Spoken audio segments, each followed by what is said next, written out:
And we are here in the studio again. We have more power, more fire inside the place.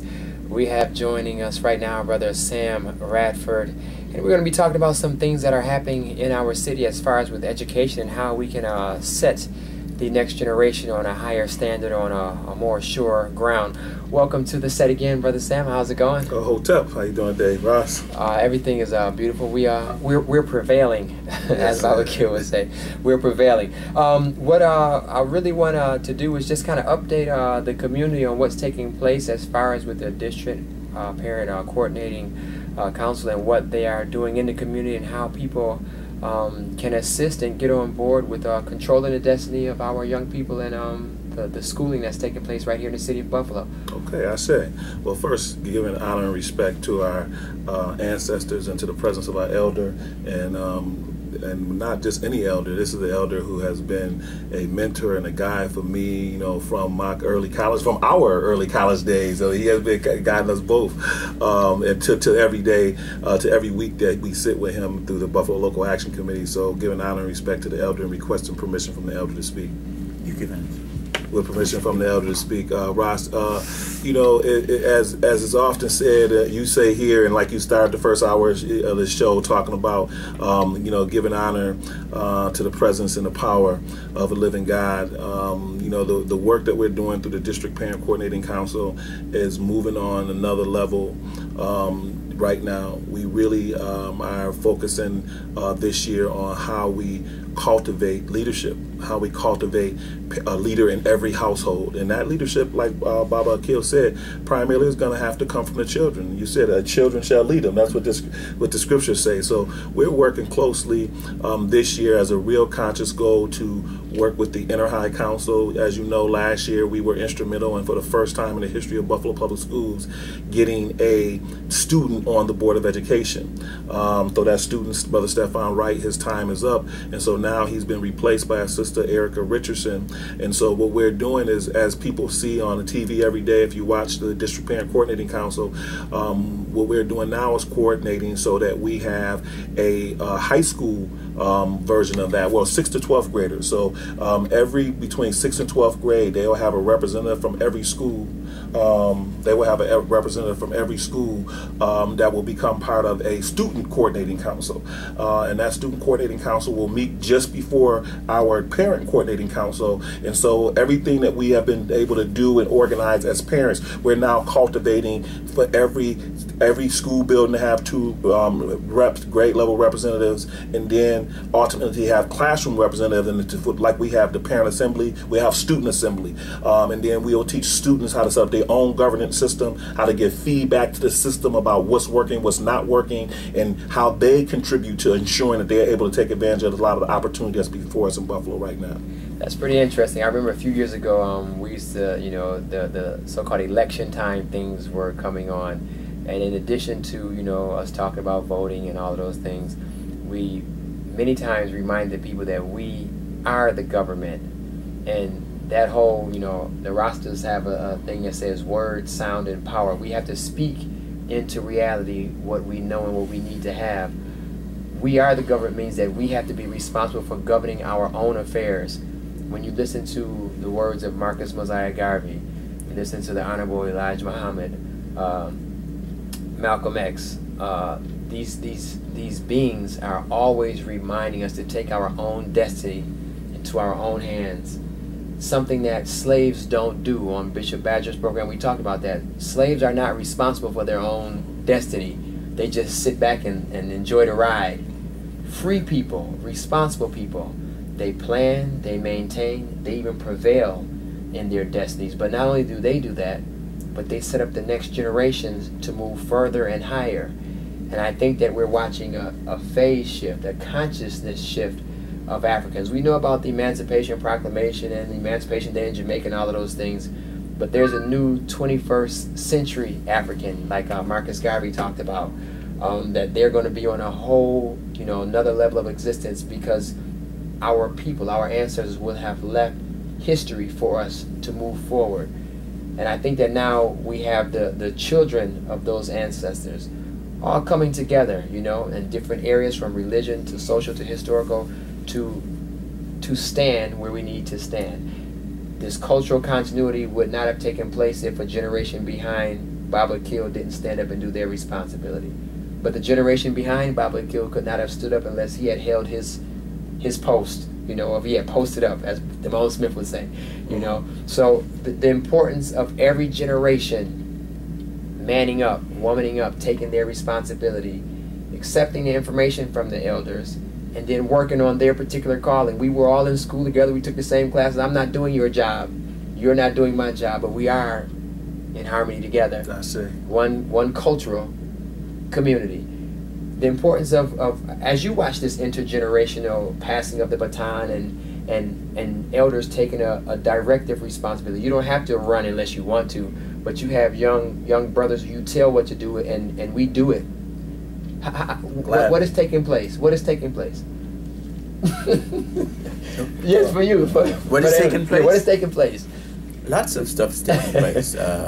Regardless of what the news media is saying, I interact with nothing but positive young children. They are there. They're not doing the kind of things that I read about, so I can always counteract when I see that. Try to stay away from that. But I just think that we need, as elders, as parents, to understand what is happening in America today in terms of our children, especially our children who are going to school in urban cities. And we have to understand that we must begin to take the responsibility for their education. And if I can also say, you know, what is taking place is we're actually seeing what freedom looks like. You know, not talking freedom, you know what I'm saying, but actually living freedom, where, you know, what you just described, you know, slaves, you know, go along for the ride, you know, and they don't always enjoy it going along for the ride, but they go along for the ride. But free people build on the foundation of their ancestors and their elders, and our elders took responsibility. I mean, with the conversation we having right now, we have able to have this conversation because our elders took responsibility for making sure that we can live free. Now look at what we're doing. We're paving the path for a whole other generation of young people. And look at the conversation we're having right now. We talked about engaging this process in college, but we're talking about now working with our young people in the whole generation before they get to the college. You know what I'm saying? We're talking about working with the 6th to 12th graders who we're going to hold accountable for working with, you know, pre-K to, you know, the 6th graders who are going to also work with parents who are going to work with newborns. So this is the birth of freedom, you know what I'm saying, in our community on a whole nother level. We're actually living out the desires of our ancestors right now.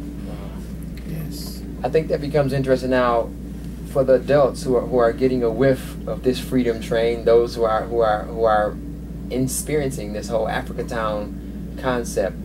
The responsibility, what pathways do you see now as important for us to seize right now? We're moving into a new school year. We have new energy coming in as a superintendent. We have the help, the assistance of the sisters inside of the school board. There's a sisterhood that is real, that has really been there all along, but I think the difference now is that there's power behind it because the community is standing behind, in front of, and with our people. So when there's a sense of unity among your people, I don't think that you worry about what other people can do, especially if you're spiritually based. You don't really worry about what other people can do, what they're going to say. You do what your people, your peers, your God conscious instructs you to do. And I think that is, you know, that song "Standing on the Verge of Getting On." I think that's where we are now. Can you tell us what can we do now to progress with what we have? Most importantly, me and the elder were just talking during the break about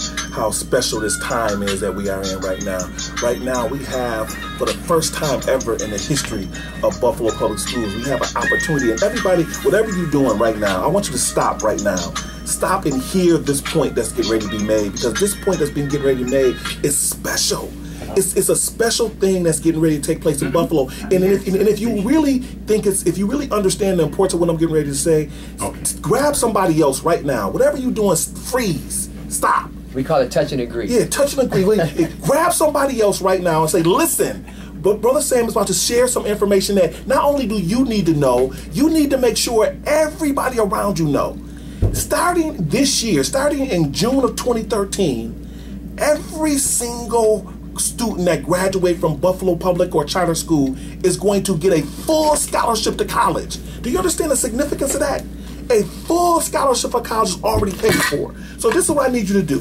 What I need you to do is look at a child. If a child is near you anywhere, if you can, or visualize a child, look at that child and understand that right now, that child has a full scholarship to college already paid for. That's already done. This is some of the reciprocity that our ancestors have fought for. Our ancestors worked for free in this country for 400 years to create this opportunity that we are going to have to take advantage of right now. Exactly. And so we have to prepare our children to be able to get these skills, because that's what they go to school for. We don't go to send our children to school to get educated. We send our children to go to school to get skills. You know, and Baba He'll talk more about that. But this year, we have to be doing everything in our power to make sure every one of our children are prepared to take advantage of this opportunity. So we're saying to parents, join with us with the District Parent Coordinating Council. We have a meeting on August 7th. If you want to come on August 7th, join with us to be able to be part of this special opportunity so that we're able to meet all the needs of our children and ensure every one of our children is able to take advantage of this opportunity.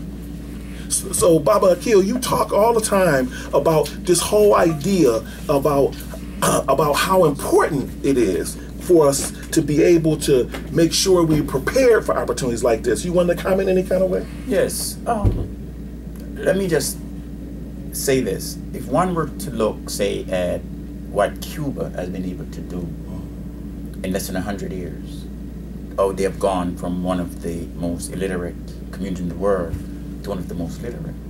This is exactly what they did. That's right. Okay. No child pays to go to school. That's right. All the way from preschool all the way through medical school or whatever. Okay.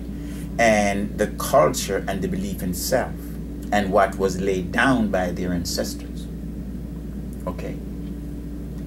It is very important that we understand that we do this, that we prepare our children. When we talk about education, I don't want anyone to misunderstand this. Math, science, technological skills, language arts are very important. Being able to speak more than your national language is extremely important, because when you can only speak one language, you are limited. Okay? If you're educated, you're not limited. You can have skills and still be limited. But when you are educated, it's unlimited. And if you have the skills to combine with that, we must understand what is happening here now in Buffalo. And so you often talk about the difference between education and schooling. Right. You know what I'm saying? So do our children go to school to get education, or do they go to get schooling? We think we're sending them to school to get education because we keep saying get an education so you get a good job. Our children are schooled. Let's look at the graduation rate. If they're educated, the graduation rate would not be that low. And we can't just blame the school. We have to take responsibility for the change at home first. It limits them when they come from home prepared. And so that's what we're talking about, community. What we're talking about is taking responsibility to ensure that all of our children are educated. And part of the education means taking advantage of this opportunity that every one of them have to get a full scholarship to college, to get some of the skills necessary for us to build our community. This cannot be rolled back. It is there.